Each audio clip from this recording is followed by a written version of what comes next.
change. Later, beg, I want to do something. You see? I'll still like you. Bishop, good afternoon, sir. Get tagadate. Oh, chingom. Nyanya nishigi. Nyanya nishigi tile kabago kunyanya nishigi. Nyanya nishigi. Sige nyanya nishigi. Pranga ibrenta vibieta ram chingom. Mabingo. Otande umire tu arega. Etaga chingom. Etu ai hemege gebo sho nyonushi. Yeah, we're about to wash it. We're on the clear. Get where you go, but medicine. Ibelangambo. Oh, no, sir. Oh, yeah. Otanga, with the way camera, and I'll give you a talking last. Bishop, I know.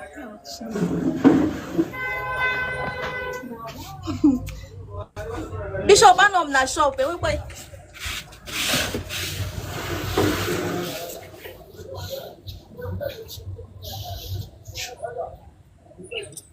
Okay, you know your cat keys.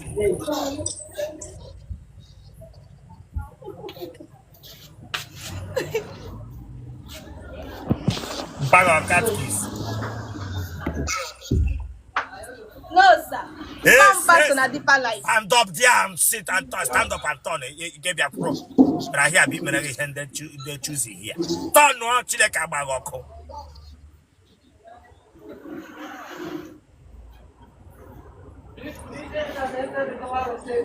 Asking you what I can do, turn no, what I can skate and hit. Turn no, wrong out, turn no, don't stand there and turn.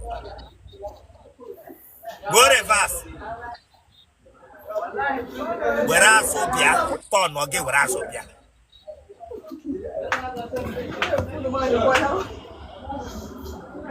The wire no back here again. The wire na that up here again. Onye catechism.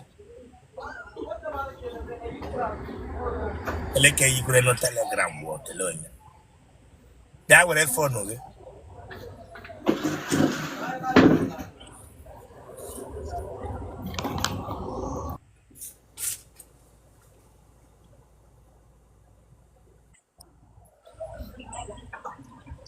Aha,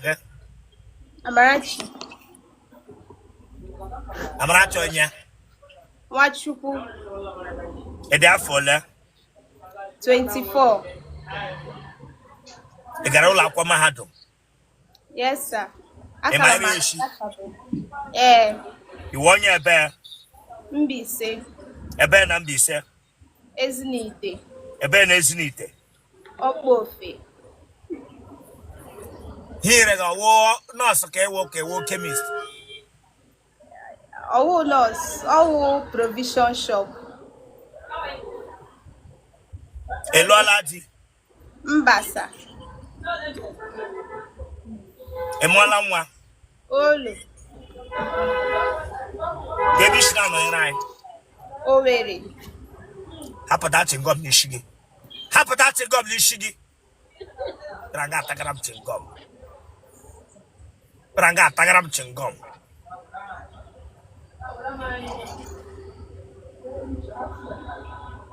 We push each the mountain of fire. Bianga tagaram pam.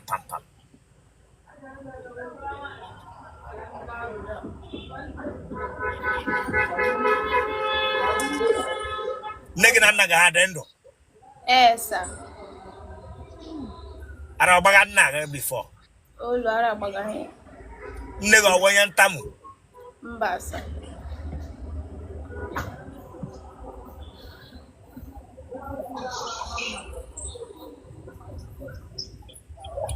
Egarola kwa mahadu. Yes, sir, Kamaga. Gede ka ekuga. Public health, sir. Hello la kwa ega ya. Imsu.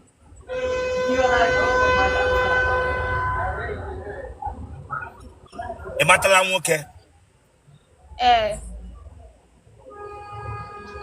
Ụmụ nwoke ole ka ị matara la kemgbe ịfụtara ụwa? Sọsọ otu. Kemgbe ịfụtara ụwa ruo na naanị otu onye taga gị? Yes, sir. Ọ ka taga gị ma ugbu a? Ụlọ tagazi m ọ kwụsịla. Ele mgbe a kwụsịrị ha ịtaga ihe? Since November last year. Ka a kwụsịrị ha ịtaga, ele ihe mere na eji kwụsị? enweghị ihe mere na decided m sana ma atazi. Ese etagha ugwu. Ee.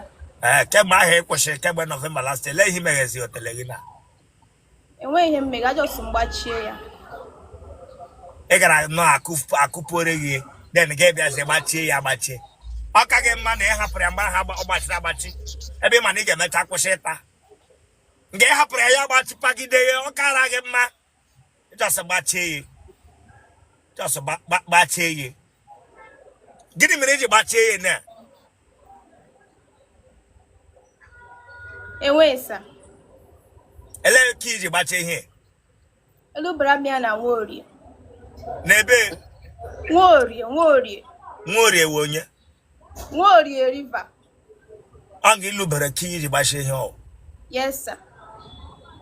Then onye ọzọ bịakwanụ bịa ịgbapụ ele nga ị ga-aja weta ya? Ma gawerela ahụ ya. Ama m ebe m dosara ya. Ije eme ihe mmiri? Mba, sir. Ije mpaga ọwụ dibịa? Olo. Gị gbachie Otele gị lubi ya na Nworie? Yes, sir. Ele ihe mere gị na the guy dị separate? Ọ dịghị ahụ serious. Ọ chọrọ ịtụwa gị ime? Ụmụ nwaanyị a na-ekwe ya jiri ike. Ị chọrọ na ị ga-alụli di? Yes, sir. Ị chọrọ di ka ị chọrọ husband? Husband. Ị chọrọ husband? That means you are not ready to marry. Di na husband is all otu. Ele ihe o ji wuru otu Chineke agbaghị ọkụ. Ele ihe o ji wuru otu Chineke agbaghị ọkụ. Di wụ onye isi ezinụlọ ọma dat na ọ lụọla nwaanyị. Ya na-akpa agba, ya na-akpaghị agba asụ nwaanyị ọ lụrụ arụ na-elekọta ezinụlọ ya anya. Na-edi ihe ọwụla imeke. Husband wụ ime pim, you go immediately without wasting time. Ye bie kujula maga kubaga inside wa bingo. But I big abia drum say gbachiri Otele gị na Nworie. Ajụam di na husband ọ wụ otu. Unu no language na ga ajụ onwe unu ele meaning. Ele agwa onye kpaga nke ọkpaga. But I got that is why some of you get married without knowing the meaning of what you are about to go into. Wa bingo.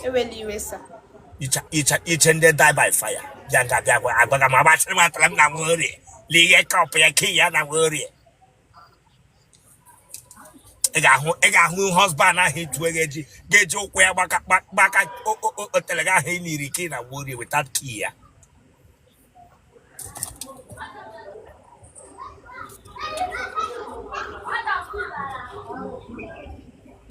Genotype again.